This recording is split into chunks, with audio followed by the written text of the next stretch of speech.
Welcome everyone to my first video. This is ThoughtGoer. My new channel here. My goal with this channel is to start off uploading World of Warship videos. It's the game that I'm playing the most. So have a watch, and if you'd like it, please click the like button, hit subscribe. You can expect more content in the future. So we can see here we're on a domination map, domination mode on the map North. I've got my Miyoko selected here, and the purpose of my first video is to show you guys how versatile and how flexible a cruiser can be, and how to take advantage of these flexibilities and how to use them. So we can see I'm heading off towards the sea point in the map, just sort of looking to see where the enemy is, thinking that my team is going to follow me in here. So I'm at this point in the map, the battle's just beginning. I'm looking at the mini-map, trying to figure out where the bulk of the enemy fleet is going to be so that I can better position myself. Too often I see in battle people say, I'm heading towards A, and that's all they do. They go towards A, they try and take it. If they do, great, but then they just, sit there and don't do anything, or go somewhere else and find themselves completely out of position. In my case, I'm looking at the mini-map here, and I can see the majority of the majority of my team is focusing A and B. So I'm not going to get any support at C, so I abandon C. I'm not going to stay there. I'm not going to take the point because I feel the team needs it to win. I'm not going to get any support. It's going to be one of those quick 2-minute battles that too many people complain about. Sometimes, yes, it is your team's fault. Other times it's your fault. You should have known, hey look, I'm not getting any support, let's move on. So first target's up here. It's Cleveland. Putting rounds into it, but this Cleveland isn't at full speed, so though that first salvo's not going to hit. I try another one, hit the island. Oh, whoops. So we can see, I believe it's an Otago. That might be another Miyoko there. Put some shots in on him. Few hit. Now I'm lining up on the Cleveland. So take a shot off of that. Again, taking a look around. So right now it's just sort of preliminary, beginning of the battle stuff. I'm not looking to take a lot of fire. I'm not looking to get damaged. I'm just seeing how our team is reacting and what the enemy team is doing. So we've got lots of destroyers in the cap here at B. Looks like they have lots of support behind the cap. Many Clevelands here, so there's another one putting rounds out on him. But you can really see, flexibility here at the beginning. Heading towards C, no, we're going off to B. So start strafing B. I'm getting near, we'll see it here in a second, there it is, I'm getting near this island. Not going to be able to continue my strafing run, so just turn the boat around. Take some opportunistic shots here. I believe that was New Mexico I shot at. So we're turning around, getting ready to get another strafing run going here. So as this is happening, just to go back to flexibility, so the Miyoko is a really flexible cruiser. Japanese cruisers, in my opinion anyway, are some of the most flexible cruisers in the game. Obviously I say most because we haven't seen all the other nations yet. I only have the Americans to compare them to. American cruisers are great, don't get me wrong, I love them. But I don't find they provide me as much flexibility as a Japanese cruiser. So we're lining up in the Nagato. Going to take a few shots off at him. When I'm judging, how far to aim in front of the target, I look at the ship I'm fighting, and I know the top speed of the ship itself. So that Nagato is going to go 22 or 25 knots if it has its propulsion upgrade.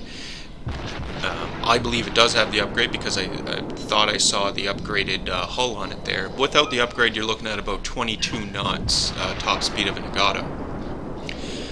Now, we're firing more shots into the destroyers. You can see I'm actively switching between armor piercing and high explosive. That's another great aspect of flexibility of a cruiser. You can easily do this. You even have a commander ability that'll reduce the time to do so. So we're taking B right now. We've pushed the enemy back. I haven't gotten any kills, But that's okay, I'm supporting the team in the main goal that we have right now of taking B. B's taken, now I'm looking around the map. Where should I go next? I'm closest to C. I can see an enemy there. I can see this Atlanta in front of me, probably trying to take C as well, so I'm going to go support that Atlanta. You never want to do anything on your own in this game, unless you're a destroyer. You know, there's certain situations where the destroyer is going to go solo, but we're not going to get into that in this video today. So I have no shots on that. I'm not sure what it was. I think it was a cruiser. Correct me if I'm wrong, obviously, but I have no shots on him, but we're getting in closer. We can see the Atlanta is turning away, but you will see that he comes back and supports me. He's just, you know, better positioning himself.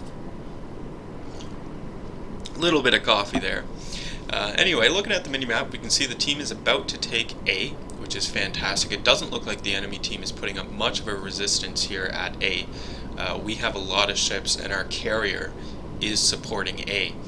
Our other carrier seems to be supporting, was supporting B, now is moving off over to C, so it's great that we're going to be, you know, moving into C here and capturing it. Looks like there is support coming behind us. You notice on the minimap that Atlanta turned right around and he's behind me now. So, we're moving into C. I am detected. I don't know what from. I can see that there is, what is that? Cleveland, maybe? Out there in front of me. Oh, it is in Atlanta. So we can see it out there in front of me, taking shots off of me. That's probably what has spotted me. He's about 9 kilometers away, so I'm putting shots in onto him. Atlanta is a great cruiser as well. It's a premium tier 7 cruiser, obviously. But it only has 5-inch guns. I've got 8-inch guns. I have armor piercing loaded. I'm getting citadel shots. I'm doing damage to him. He obviously is setting me on fire. I mean, look at that firepower coming in. Put the fire out right away, but then he lights another one. Whatever, I'm going to burn this one out. So he went around, that Atlanta went around behind that island there, so I have no shots on him as of yet, but that's fine. I'm going to continue to cap C here with my Atlanta buddy. Taking a look at the mini-map, seeing what's going on. Now you can see the enemy cluster there in the north. I see it often. It's, you know, in this type of naval conflict, it's all about positioning. You need to think ahead. You can't just go chasing off someone into the distance and hoping to kill them, unless you're in a flexible ship like a cruiser. So the Atlanta has come out behind the island. I'm putting shots into him, and now I see the destroyer. So I am still focused on the Atlanta for now, but I will be switching over to the destroyer. The Atlanta is on lower health, so I want to finish him off, and then I want to take out that destroyer. Atlanta's gone. Fantastic. My 8 inches just tear through the hull, get the citadel, and a kill. Now we need to hunt down the destroyer. So I had just stated, you know, don't run off into the abyss chasing down some enemy ship that you want to kill. Unless you're in a cruiser. You know, even destroyers can do it depending on what you're chasing down. But here I'm in a cruiser. There's a Musaki. It's going towards our carrier. I can't let this happen. I'm the only ship here to stop him. If you look at the minimap, the carrier does have that battleship near him. But a battleship isn't good at taking out destroyers unless you're really close in and the destroyer's torpedoes are on cooldown. Don't count on battleships to take out destroyers. They get lucky shots every now and then. You know, but it's not going to happen. I'm in the cruiser. Destroyers, killing destroyers is my job. So I'm going to keep putting shots into him. You can see other shots coming in. That's my Atlanta buddy behind me. He's in a nice fast cruiser as well, so why not? We're not going to go too far out. We want to stay relatively close to the battle, so if something happens, we can easily swing around and support the team to win. At the end of the day, that's what this is about. We want to win. I personally, you know, I'd love seeing the great high scores, base XP, all the money. But personally, it makes no difference to me as long as we win and that I've contributed to that win. If I load up, you know, and die within the first 2 minutes of battle and we win, that's not I don't care that we win. It's not a great battle. I want to support the team. That's how I play. I don't come in here thinking that I'm all that. I'm going to come in and just solo everything. No, I'm trying to support my team. This game worked out really quite well. The team just sort of knew. Dodge some torpedoes here. Team just sort of knew where to go, how to position themselves, who to support who. You could see in chat this entire battle, not a whole lot's going on. We're not talking, take an A, blah blah, which is good to see. But in this battle, we didn't need it. Everyone had this silent awareness of what they were to do, how they were to do it, where they were to go. And it worked out really well for us. So we're almost finishing off this Mitsuki. I put in a few shots here, get him down, but I'm not going to get the kill. My Atlanta friend gets the kill. I don't care that he got the kill. A lot of people get really angry. No, he stole my kill. Oh my god. For me, it doesn't matter. I don't care. For me, it's about damage done, supporting the team, overall results. If I don't get a kill, but I have like 6 citadel shots, a number of hits, criticals, fires, great. That's all I want. So we've killed the destroyer. Now we can see that in the meantime, the enemy team did take B there from us. So swinging the boat around, moving into B. We're gonna take B now. You can see my top speed on this thing, I believe, is 35 knots. I'm not quite there yet, about 32 at this time. But I think it's 35.7 if I'm not mistaken. So good speed. This really adds to your flexibility. Even though I was out of position, we killed the destroyer, and we're gonna make it back in time. If I was in a battleship, like a Fuso doing, I don't know, 24 knots, no, I'm screwed. Just like to the north there, you can see that enemy battleship up there. He's out of position. He's essentially put himself out of the match. So he's not going to be able to do anything that far away. He's not going to get back in time. Look at the scores. Even if he uses his scout plane to extend his firing range to try to get some shots on us, it's going to be really hard to hit a moving target at that distance with the type of guns they have. So we do see a Cleveland moving in here. We want to try and take him out while we're going in for B. We only have A. We need at least one more cap here to make this, or to seal our victory, I should say. Now the Cleveland is a great ship. I do like the Cleveland. I've got one. Really enjoy playing it. Everyone seems to think that there's this mysticism around the Cleveland, that it's invincible. That's not invincible. Cleveland's a light cruiser. It doesn't have a whole lot of armor on it. With my 8-inch AP shells, I can tear right through it, get the citadel shots I need, and finish them off. Now, I believe my Atlanta friend does get the kill here. Yes, he does. And, again, he didn't steal my kill. I don't care. He and I are working together here. You can see how far this silent teamwork goes here in just a few seconds. But we're working together, so if either one of us gets the kill, that's great. So at this point, we've got the cap. I'm looking at my Atlanta and I'm saying, thinking to myself, where is he going? He's slowing down and he's turning.